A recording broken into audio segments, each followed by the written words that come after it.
આજે ભારતીય જનતા પાર્ટી ગુજરાત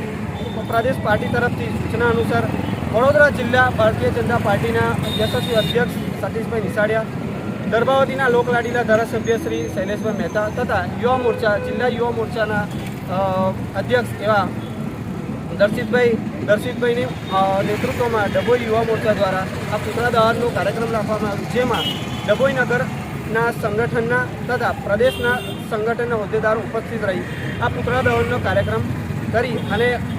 5000 જે સ્વાતંત્ર્ય સેનાનીઓ છે એમના પરિવારો ભારતીય જનતા પાર્ટીની સાથે સાથે એ સ્વાતંત્ર્ય સેનાનીઓના પરિવારો પણ આ હિસાબ આપો એના નારા સાથે અમે આ પુતળા દહનનો કાર્યક્રમ આજે ડભોઈમાં કરવામાં આવ્યો છે।